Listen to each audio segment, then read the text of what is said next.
Hello everyone, আজি লৈ আহিছো সামাৰ স্পেশাল এটা হেলথি ড্ৰিংকৰ ৰেচিপি হেতু হৈছে সাট্টু ড্ৰিংক সাট্টু চৰবত আমাৰ দেহৰ কাৰণে কিমান উপযোগী হয়তো সকলোৱে গম পায় এইবি ড্ৰিংক খালে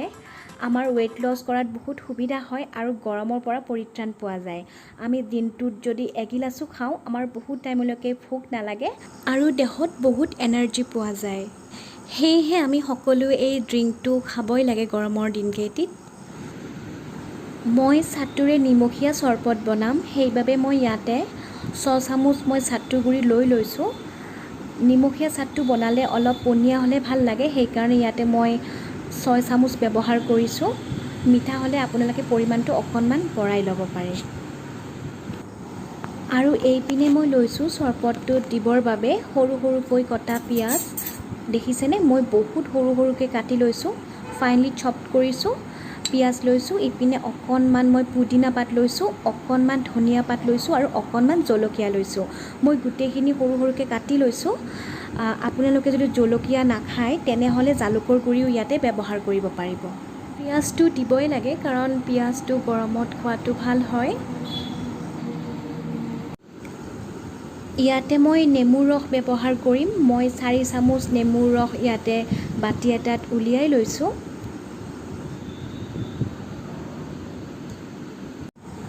আৰু জোখমতে পানীখিনি লৈ ল'ব আপোনালোকে কিমান গিলাস বনায় সেইমতে পানীটো লৈ ল'ব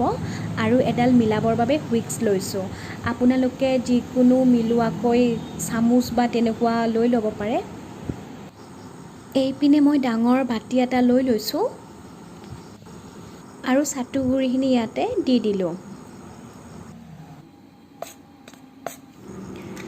এতিয়া মই ইয়াতে মিলাম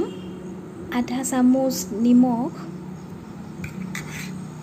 আধা চামুচতকৈ অকণমান বেছি ক'লা নিমখ আৰু দিছো ইয়াতে ভজা জিৰা গুৰি আধা চামুচ লগতে মই ইয়াতে দিছো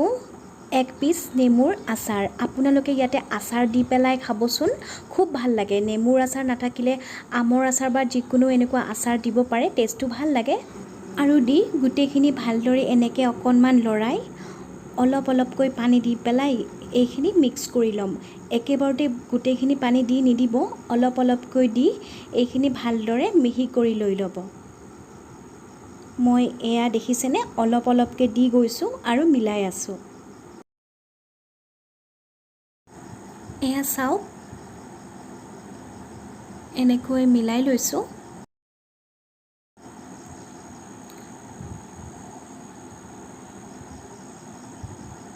এতিয়া এনেকৈ গুটেখিনি পানীও দি দিব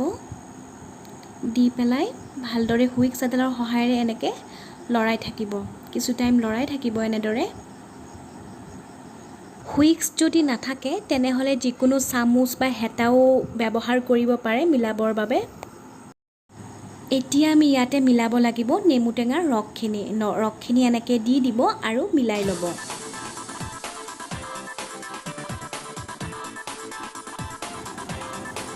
লগে লগে দি দিছো ইয়াতে কাটি ৰখা পিয়াজ জলকীয়া পুদিনা পাত আৰু ধনিয়াৰ পাতখিনি গুটেখিনি ইয়াতে দি দিয়া হৈ গ'ল এনেকৈ গুটেখিনি ভালদৰে লৰাই থাকিব কাৰণ লৰাই থাকিলেহে চৰবতটোৰ আচল টেষ্টটো আহে নহলে সাট্টুৰ গুৰিবিলাক তলত পৰি থাকে আমি গুটেখিনি এনেদৰে লৰাই লৈছো বহুতেই টেষ্টি হয় এইবিধ চৰবত খাবলে দেখিছেনে কালাৰটো ইমান ধুনীয়া হৈছে আপোনালোকেও এই গৰমৰ দিনত এইবিধ চৰবতৰ জুতি লওক এতিয়া আমাৰ সাট্টুৰে বনোৱা চৰবত একদম ৰেডি হৈ গৈছে মই হৈ যোৱাৰ পিছত এটা জাৰ এটাত এইখিনি ট্ৰান্সফাৰ কৰি লৈছো আৰু কিছু টাইমৰ বাবে মই ফ্ৰিজত ৰাখি থৈছো আপোনালোকে যদি ফ্ৰিজত নথয় তেনেকেও খাব পাৰে কিন্তু ঠাণ্ডা ঠাণ্ডা খালে ভাল লাগে ন তাৰ পিছত মই এনেকৈ এটা গিলাসত উলিয়াই লৈছো চাওকচোন ইমান ধুনীয়া হৈছে আৰু ওপৰত মই কি দিছো জানেনে অকণমান ভজা জিৰা গুৰি এইটো অপচনেল হয় নিদিলেও একো নাই নহলে চাট মছলাও দিব পাৰে আৰু ওপৰত মই এটা দিছো ফ্ৰেছনেছৰ বাবে এটা পুদিনা পাত এয়া চাওক আমাৰ ৰেডি হৈ গ'ল মোৰ চেনেলটো যদি আপোনালোকে আজি প্ৰথমবাৰৰ বাবে চাইছে তেনেহলে প্লিজ এটা লাইক কমেন্ট আৰু মোৰ চেনেলটো যেন সাবস্ক্ৰাইব কৰি দিয়ে আপোনালোকৰ অলপমান মৰমে মোক বহুত প্ৰেৰণা দিয়ে ধন্যবাদ